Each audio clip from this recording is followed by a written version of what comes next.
ಇಂದಿನ ವಿಡಿಯೋ ವಿಷ್ಣು ಸಹಸ್ರನಾಮ ಸ್ತೋತ್ರದ 38ನೇ ಶ್ಲೋಕದ ಬಗ್ಗೆ.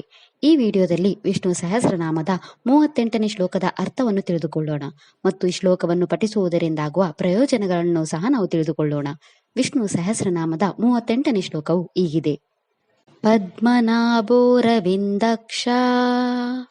ಪದ್ಮಗರ್ಭ ಶರೀರಭೃತ್ ಮಹಾಧೀರುದೋ ವೃದ್ಧಾತ್ಮ ಮಹಾಕ್ಷೋ ಗರುಡಧ್ವಜ. ಈ ಶ್ಲೋಕದಲ್ಲಿ ವಿಷ್ಣುವಿನ 9 ನಾಮಗಳಿವೆ. ಈಗ ವಿಷ್ಣುವಿನ ಈ ಪ್ರತಿಯೊಂದು ನಾಮದ ಅರ್ಥವನ್ನು ತಿಳಿದುಕೊಳ್ಳೋಣ. ಮೊದಲ ವಿಷ್ಣು ನಾಮವು ಹೀಗಿದೆ. ಓಂ ಪದ್ಮನಾಭಾಯ ನಮಃ. ಈ ವಿಷ್ಣು ನಾಮದ ಅರ್ಥ ಭಗವಾನ್ ವಿಷ್ಣು ತನ್ನ ಹೊಕ್ಕಳಿನ ಮೇಲೆ ಕಮಲವನ್ನು ಹೊಂದಿರುವವನು. ಎರಡನೇ ವಿಷ್ಣು ನಾಮವು ಹೀಗಿದೆ. ಓಂ ಅರವಿಂದಾಕ್ಷಾಯ ನಮಃ.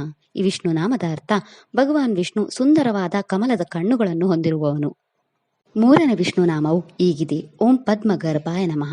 ಈ ವಿಷ್ಣು ನಾಮದ ಅರ್ಥ ಭಗವಾನ್ ವಿಷ್ಣು ನಮ್ಮ ಮನಸ್ಸು ಮತ್ತು ಹೃದಯದ ಕಮಲದಲ್ಲಿ ಧ್ಯಾನಿಸಲ್ಪಡುತ್ತಿರುವವನು. ನಾಲ್ಕನೇ ವಿಷ್ಣು ನಾಮವು ಹೀಗಿದೆ. ಓಂ ಶರೀರಭೃತೇ ನಮಃ. ಈ ವಿಷ್ಣು ನಾಮದ ಅರ್ಥ ಭಗವಾನ್ ವಿಷ್ಣು ತನ್ನ ಭ್ರಮೆಯಿಂದ ಅನೇಕ ರೂಪಗಳನ್ನು ತೆಗೆದುಕೊಳ್ಳುವವನು ಅಥವಾ ಜೀವಿಗಳ ದೇಹವನ್ನು ಆಹಾರ ಮತ್ತು ಪ್ರಾಣದ ರೂಪದಲ್ಲಿ ಬಲಪಡಿಸುವವನು. ಐದನೇ ವಿಷ್ಣು ನಾಮವು ಹೀಗಿದೆ. ಓಂ ಮಹಾರ್ಥಾಯ ನಮಃ. ಈ ವಿಷ್ಣು ನಾಮದ ಅರ್ಥ ಭಗವಾನ್ ವಿಷ್ಣು ಅಪಾರ ಸಂಪತ್ತು ಮತ್ತು ಸಮೃದ್ಧಿಯನ್ನು ಹೊಂದಿರುವವನು. ಆರನೇ ವಿಷ್ಣು ನಾಮವು ಹೀಗಿದೆ. ಓಂ ವೃದ್ಧಾಯ ನಮಃ. ಈ ವಿಷ್ಣು ನಾಮದ ಅರ್ಥ ಭಗವಾನ್ ವಿಷ್ಣು ಬ್ರಹ್ಮಾಂಡದ ರೂಪದಲ್ಲಿ ಬೆಳೆಯುವವನು ಅಥವಾ ಪ್ರಪಂಚದ ರೂಪದಲ್ಲಿ ನಿಂತಿರುವಂತೆ ಕಾಣುವವನು. ಏಳನೇ ವಿಷ್ಣು ನಾಮವು ಹೀಗಿದೆ. ಓಂ ವೃದ್ಧಾತ್ಮನೇ ನಮಃ. ಈ ವಿಷ್ಣು ನಾಮದ ಅರ್ಥ ಭಗವಾನ್ ವಿಷ್ಣುವಿನ ಆತ್ಮ ಅಥವಾ ದೇಹವು ವೃದ್ಧ ಅಥವಾ ಪ್ರಾಚೀನವಾಗಿರುತ್ತದೆ.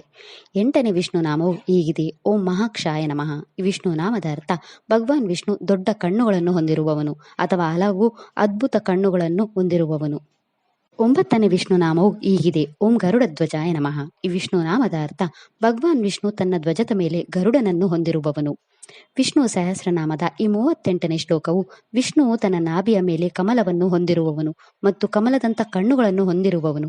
ಅವನು ನಮ್ಮ ಹೃದಯದ ಕಮಲದಲ್ಲಿ ವಾಸಿಸುತ್ತಾನೆ. ಅವನು ನಮ್ಮ ದೇಹವನ್ನು ರಕ್ಷಿಸುತ್ತಾನೆ ಮತ್ತು ಅಪಾರ ಸಂಪತ್ತನ್ನು ಹೊಂದಿದ್ದಾನೆ. ಅವನು ತನ್ನ ಭಕ್ತರ ಸಮೃದ್ಧಿಯಲ್ಲಿ ಸಂತೋಷ ಪಡುತ್ತಾನೆ.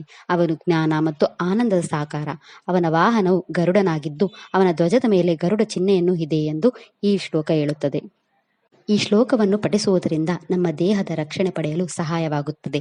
ಇದು ನಮಗೆ ಜ್ಞಾನ, ಶಾಂತಿ, ಸಂಪತ್ತು, ಶಕ್ತಿ, ಯಶಸ್ಸು ಮತ್ತು ಎಲ್ಲ ಅಡೆತಡೆಗಳಿಂದ ರಕ್ಷಣೆ ನೀಡುತ್ತದೆ. ಮಗ ನಕ್ಷತ್ರಕ್ಕೆ ಸೇರಿದ ಜನರು ತಮ್ಮ ಜೀವನದಲ್ಲಿನ ಎಲ್ಲ ಸಮಸ್ಯೆಗಳನ್ನು ತೊಡೆದು ಹಾಕಲು ಮತ್ತು ನಿಮ್ಮ ಜೀವನದಲ್ಲಿ ಎಲ್ಲ ಶುಭಗಳನ್ನು ಪಡೆಯಲು ಈ ಮಂತ್ರವನ್ನು 27 ಬಾರಿ ಜಪಿಸಬೇಕು. ಇದಿಷ್ಟು ವಿಷ್ಣು ಸಹಸ್ರನಾಮ ಸ್ತೋತ್ರದ 38ನೇ ಶ್ಲೋಕದ ಕುರಿತಾಗಿತ್ತು. ನಾಳೆಯ ವಿಡಿಯೋದಲ್ಲಿ ವಿಷ್ಣು ಸಹಸ್ರನಾಮದ 39ನೇ ಶ್ಲೋಕದ ಮೇಲೆ ಚಿಂತನೆಯನ್ನು ಮಾಡೋಣ. ಶ್ರೀಕೃಷ್ಣ ಅರ್ಪಣಮಸ್ತು. ಈ ವಿಡಿಯೋ ಇಷ್ಟ ಆದರೆ ಲೈಕ್ ಮಾಡಿ, ಶೇರ್ ಮಾಡಿ ಮತ್ತು ಚಾನೆಲ್ ಸಪೋರ್ಟ್ ಮಾಡೋಕೆ ಸಬ್ಸ್ಕ್ರೈಬ್ ಮಾಡಿ. ಧನ್ಯವಾದಗಳು.